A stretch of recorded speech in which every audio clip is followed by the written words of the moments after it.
out there.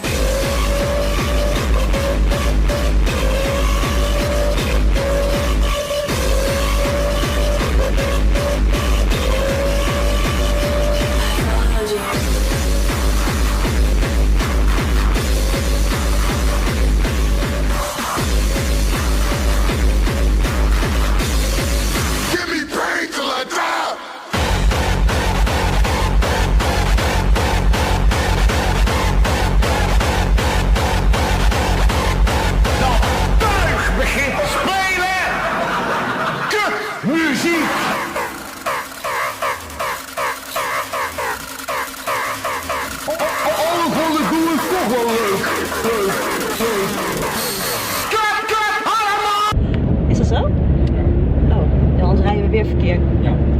Dat moeten we niet hebben natuurlijk. Nou, we moeten nog 13 kilometer rechtdoor en dan is het vlak bij de afrit. Maar we moeten ook even de keel schrapen. Ja. Ik kan nog editen, toch? Zo? Ja, dat kan. Heb je je mond nog vol staan? Nee.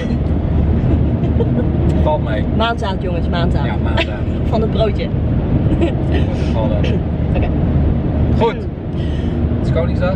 Ja. Oh, nee, jij gaat verhaal doen natuurlijk. Ja. Mag ik ook eens? Je hebt de hele weg zitten praten. Ja, inderdaad. Ga je nou wat zeggen of niet?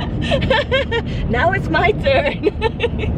Nou, kom op dan. Hey guys, I'm finally in the car with Sebastian. We're almost at the location and we've been talking actually the whole ride. Well, at least. I have been talking the whole ride. He has been talking the whole ride, but it was really nice because usually when we see each other at a party, it's like, hey, how you doing? How are the kids? What's the music doing for you? And now we had like 1.5 hours to really go in depth.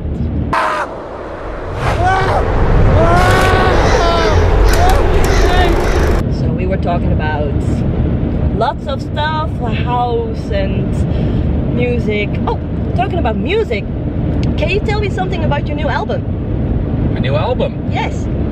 You should buy it. Why should I buy it? What is so because special? It's great. Of course it's great. It's the It's best yours. album in the world. Of course. How many tracks? It's I think you're referring to the latest one. It's Yeah. a compilation, so a there's compilation. 30 tracks on there. And I must admit that I haven't looked at the track list, so what's on it? A lot of tracks. It's a compilation of like stuff from the early 90s to millennium stuff to some bit newer stuff. And it's called The Worst, right? The worst of, yeah. The Worst of. Yeah, you're right away thinking about sausage, but no. The word. Yeah, it comes from an old joke we had back in the 90s. All the hardcore compilations had these booklets inside with all merchandise and stuff, and at some point it was only about selling crap instead of the music. Yeah. So then we thought as a joke to do not a best of CD to say how great it was, but Yep. the worst of. Of course. And meanwhile put your best songs on there. And in the booklets we made all like ridiculous items like a golden record box for €200,000 and a promo ring, golden ring, and there was all like crazy merchandise that of course didn't exist, but just to sort of diss the other companies that were all selling their t-shirts and crap. And of course you had to do something differently than other people do. Yes. Yes, that's kind of your thing, right? Sort of. So are you really like this rebel kind of guy? Do you like... Totally. Yeah? No, I don't know.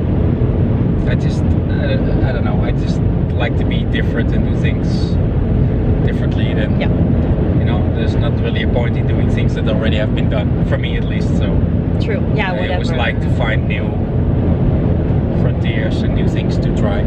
So what are the parties that you're looking forward to this summer? Well, I'm going to Croatia pretty soon. Pretty soon? There's When is a hard that? island that's actually on an island in Croatia near the sea. Or in Yeah. the sea, probably, if it's an island. So that's something I'm looking forward to. A DEFCON festival, of course. It's always one of my favorites. But it's so big right now. I used to like it when it was at Almere at the beach, but it's so huge right now. I don't like it so much. I know, but some people love Decibel, some love Mysteryland. They all have a personal connection to a festival, and Yeah. for me that's DEFCON. I don't know. I always go the whole weekend, rent a little house, and just drink and party. And You're not in a tent. You're not camping. No. Okay. I camp a lot the rest of the year, but not on DEFCON, no. Okay. No. So I try to have some luxury, but it's mostly because of my friends that come along with me. They refuse to go in a tent, so I agree with them. So or I sleep alone in a tent or together in a house, so it's a bit more fun. And what about Tomorrowland? Because everybody is like, oh, Tomorrowland, woo! I forgot about that one. Yeah, Tomorrowland as well. Yeah. Well, if you haven't been to Tomorrowland, you should definitely go. Where my real motherfuckers at?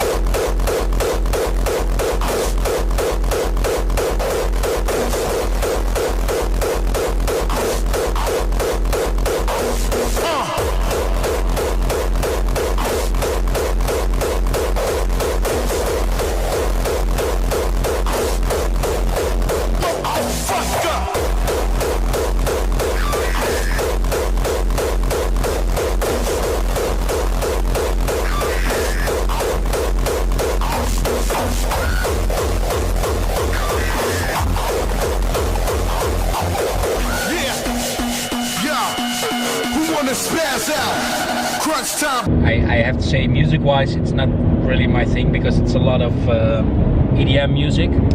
So it's pretty much from all the areas. I know there's 12 areas and like 8 of them for me sound like EDM. So that's not musically not so interesting. But the thing they built there is amazing. It's really like you're in some different city, sort of a Disneyland kind of feel. It's totally, really something different than the other festivals. I was really impressed. I played there a lot back in the days, and last year was the first time since 5 or 6 years that I played, but it's like amazing, really, for the atmosphere, to walk around and to but for the normal people, the tickets are sold out in 1 minute, and it's so expensive. Yes, it is, but it's sort of worth it, I think. What you get for it, it's pretty... Move off to the right in 2 kilometers. There you go. Oh, there she is. I was already afraid that it would be switched off if we would turn the volume down, but no. Oh, somebody's calling. Oh, somebody's calling. Oh. Probably that I'm late. Oké, see you. Dus we krijgen nu waarschijnlijk stress omdat we laat zijn. Ja. Met Sebastian. Hi, met Lotte van Supersized. Hoi, ik ben er bijna hoor. Oké, helemaal top. Dus zie je zo. Minuutje 5 sta ik voor je neus. Oké, helemaal goed. Yo, tot zo. Tot zo. Hoi. Always lie when they call. At least 20 more minutes, but no. Oh, that's just like me. Are you there yet? Yeah, I already left the house. No, not really. Have you ever been late to a party, like really, really late because of whatever reason? Yeah, but not a lot.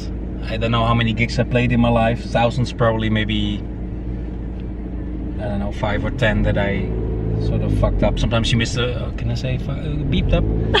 I can do beep. Sometimes you miss your flight because of traffic or train accident or I don't know what. And I just last year I had a gig in Germany where I arrived an hour late, but it was because I totally misinterpreted the timetable.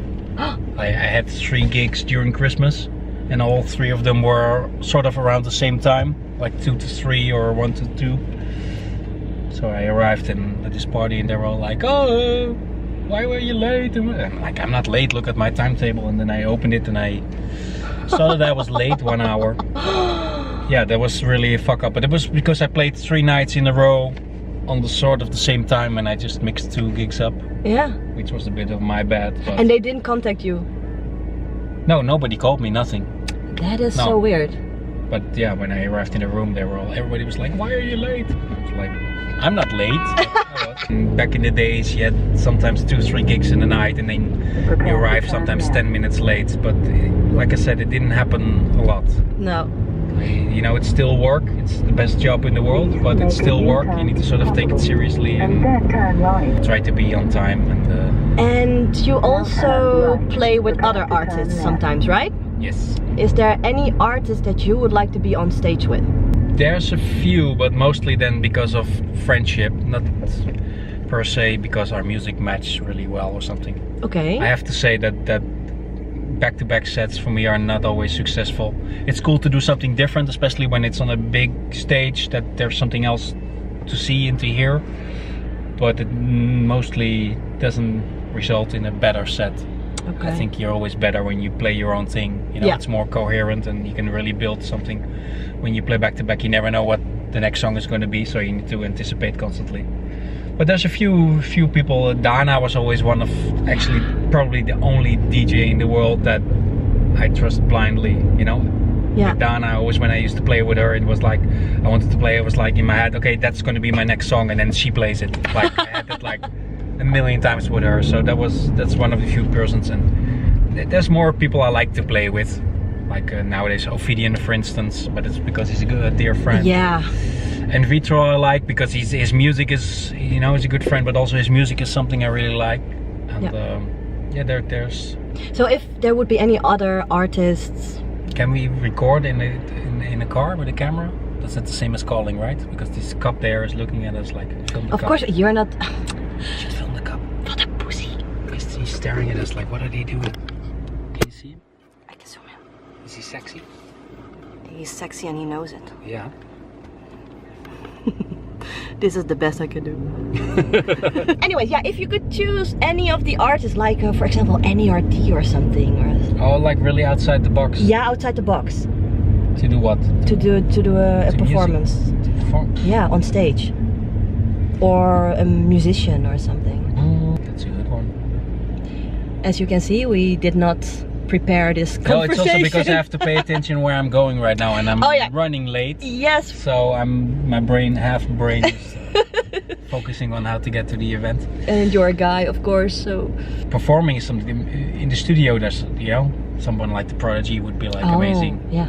Some that kind of crossover, but on stage that would not really work. So already for years we have this plan to do a live act once for me in the Playa with Snowflake.